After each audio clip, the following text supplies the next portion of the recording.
This weekend is probably going to be one of the most important weekends and weeks coming up for the Bulls franchise and really establishing the direction of the future of this team and what they're going to look like. Obviously, we found out about a recent addition to the roster on Thursday night in the draft when the Bulls selected Dosunmu in the second round. And by all indicators, last year's second round pick of Marko Simonovic will also be joining the team. But over the course of this weekend and leading up to next week when free agency opens, this team is going to look drastically different with the amount of players who currently are free agents and deadline decisions that need to be made on certain players who are under contract. And that's what I want to talk about in this video. So what's going on, everyone? You are listening to Bulls Central here. Hope you're all doing well.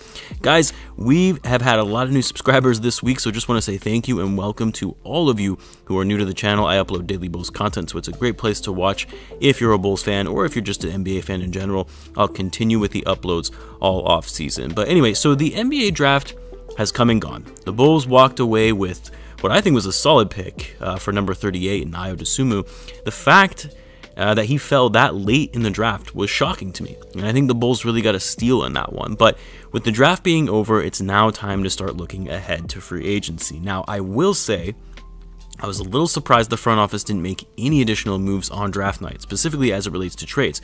I thought for sure there was going to be at least one move made on draft night, but more so because draft night is a common evening where a lot of NBA trades are made, just because draft capital can be exchanged at that time. And even though I made a video when the news of the Pelicans-Grizzlies trade was made, which was on Monday, that the Bulls would likely follow suit and really see that this trade is sort of essentially the domino to topple more trades leading up to the draft. And I really thought they were going to start seeing some moves within 24 to 48 hours by the Bulls. But I was completely wrong and nothing happened. Again, why it's impossible to predict what this front office is going to do. But be that as it may, there will be certain moves that will be made this weekend that as Bulls fans we should be looking out for. And I'll start with a few key dates in terms of deadlines for decisions that need to be made by the front office, one of which is actually today. And it's possible that even by the time you're watching this, the decision has already been made. But the Bulls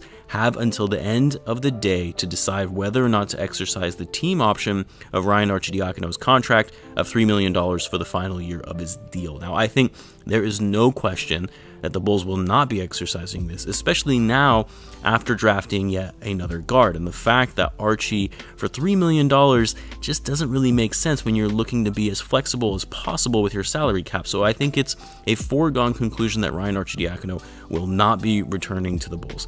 Today is also the deadline for which the Bulls can extend a qualifying offer to Lauri Markkanen. Now, this is important because if they don't extend him a qualifying offer, they essentially renounce his rights and he'll be an unrestricted free agent. They can extend him the minimum qualifying offer, which I believe is around $9 million, and then essentially he has the ability to go out and get any offers from any team, and the Bulls can match if they want, and they would have the ability to retain him. Or they don't match, they let him walk, and they free up the cap hold for Markkanen on the books. And of course, there also is the possibility of a sign-and trade, which I've talked about before in past videos, and who I think makes sense for a potential sign-and trade for Markkanen, so I won't go into detail of that here, but this would allow the Bulls to get assets in return for Markkanen rather than having him walk for nothing. So by the end of day today, if it's not happened already, we'll know whether the Bulls are at least interested enough in Markkanen to extend him a qualifying offer, which, by the way, if no team ends up actually wanting him or representing him an offer, then he would remain on the Bulls for that qualifying offer rate, similar to what the Bulls did this past season with Denzel Valentine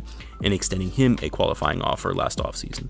Then on Sunday, tomorrow, this is the deadline for which the Bulls have to decide whether to fully guarantee the last year of the contracts for Tomas Satoransky and Thaddeus Young, meaning to fully guarantee their contracts. They stay with the team, full salary remains on their books, or they waive them, they potentially stretch the amount that they're already guaranteed to give them a little more flexibility with the cap, or the last option, they exercise their options and then trade them.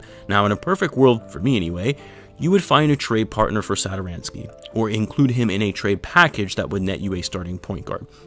You get his full $10 million off the books rather than waiving him and still having that $5 million towards the cap.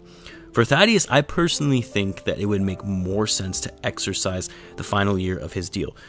It is a little steep at over $14 million for someone like Thaddeus Young at his age, but I think you can't take away his impact on this team as a versatile forward coming off the bench who has incredible basketball IQ, is a great leader and mentor for the younger guys. But not only that, you can't discount the fact that he's one of Zach Lavine's best friends, and you have to be doing whatever you can to keep Zach Lavine happy. So in my view, rather than waiving Thaddeus Young and keeping that $8 million on the books to not even have him play, just doesn't make sense. And you might as well at that point pay over the additional $6 million to keep him, especially based on the great season that he had last year.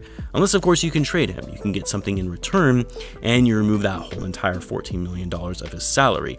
I'm still on the fence about that, depending on who you can get for him anyway. But in my view, those are the two scenarios you go with for Thad. Either you fully guarantee his contract and you keep him, or you trade him. Waiving him and taking the $8 million hit on the books to not even have the guy play, all to create just $6 million in cap space room, doesn't make sense to me.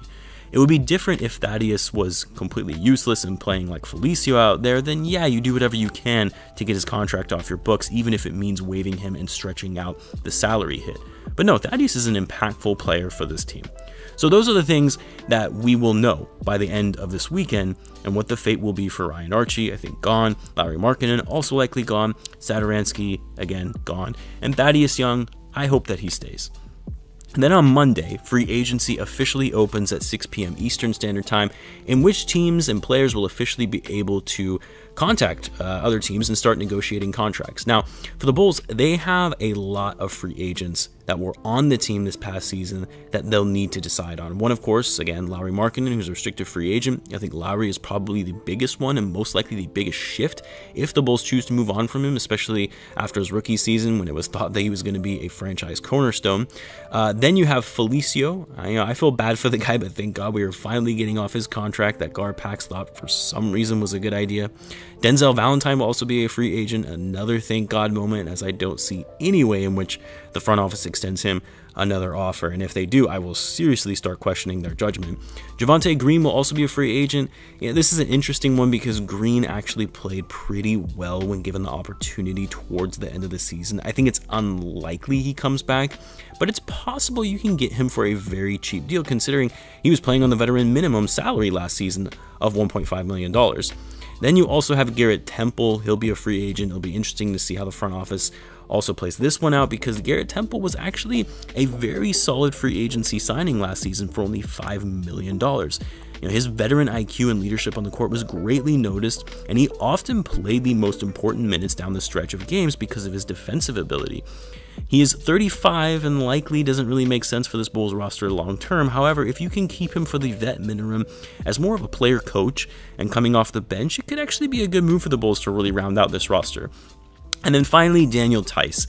I think Tyce as a free agent is the biggest question mark for the Bulls because there is a lot of interest around the league in Tyce for his hustle, his energy, his defensive grit, and rim protection. I loved Tyce for the Bulls after we traded for him at the deadline.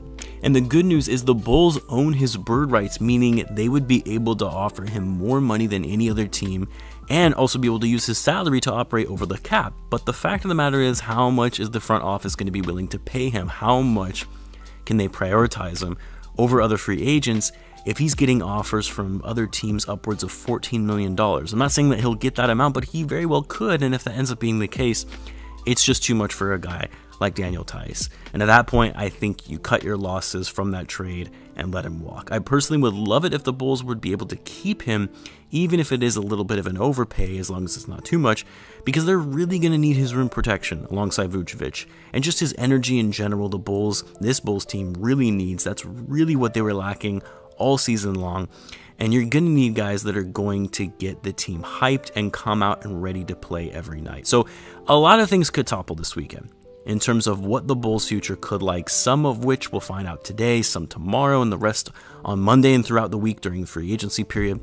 If I had to take a guess, at least as it pertains to these free agents and the players on partial guarantees, not counting the players who are under contract, but if I had to predict who is staying and who is going, I would say the only player that actually stays among the guys that I just mentioned is Thaddeus Young and maybe Daniel Tyce.